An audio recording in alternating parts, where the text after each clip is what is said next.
ರೋಹಿತ್ ಶರ್ಮಾ ಅವರೇ, ನಿಮಗೆ happy birthday from Johnny Murthy channel. ದೇವ್ರು ನಿಮಗೆ ಆಯುರಾರೋಗ್ಯ ಐಶ್ವರ್ಯ ಎಲ್ಲ ಕೊಡ್ಲಿ.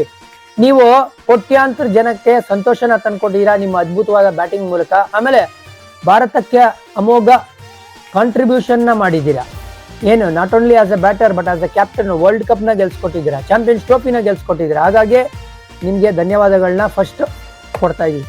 ಎರಡನೇದು, ಕ್ರಿಕೆಟ್ ಅಲ್ಲಿ ರೋಹಿತ್ ಶರ್ಮಾನ ವೈಟ್ ಬಾಲ್ ಲೆಜೆಂಡ್ ಅಂತಾನೆ ಜನರು ಜ್ಞಾಪಕ ಇಟ್ಕೊಳ್ತಾರೆ. ಕಾರಣ ಏನಂದ್ರೆ ಆ ತರ ಒಂದು ಅಪಾರವಾದ ಸಾಧನೆ. ಇವ್ರದ್ದು ಮರೆಯಲಾಗದಂತ ಪರ್ಫಾರ್ಮೆನ್ಸ್ ಜಾರಿ ಸರ್ ಯಾವುದು ಅಂತ ಕೇಳಿದ್ರೆ 2019 ಆ ವರ್ಲ್ಡ್ ಕಪ್ ಅಲ್ಲಿ 5 ಸೆಂಚುರಿ ಹೊಡಿತಾರೆ Rohit Sharma. At it's best ಅಂತ ನನಗನ್ಸುತ್ತಪ್ಪ ಅವಾಗ. ಆಮೇಲೆ ಇವ್ರು ಬ್ಯಾಟಿಂಗ್ ಆಡ್ತಾ ಇದ್ರೆ ಇವರು ಬ್ಯಾಟಿಂಗ್ ಇಷ್ಟು ಈಸಿನಾ ಅಂತ ಅನ್ಸ್ಬಿಡುತ್ತೆ. ಅಷ್ಟು ಲೀಲಾಜಾಲವಾಗಿ ಬಾರಿಸ್ತಾ ಇರ್ತಾರೆ. ಬೌಲರ್ಗಳಿಗೆ ಏನು ಮಾಡಬೇಕು ಅಂತ ಗೊತ್ತಾಗೋದಿಲ್ಲ.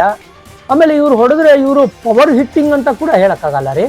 ನೀವು ಅಬ್ಸರ್ವ್ ಮಾಡಿ, ಒಳ್ಳೆ ಬೆಣ್ಣೆಲ್ ಕೂದಲು ತೆಗ್ದಂಗೆ ಸುಮ್ಮನೆ ಹಿಂಗೆ ಟಚ್ ಮಾಡಿರ್ತಾರೆ, ಗುಂಗಿ ಅಂತ ಬಾಲ್ ಫ್ಲೈ ಆಗುತ್ತೆ.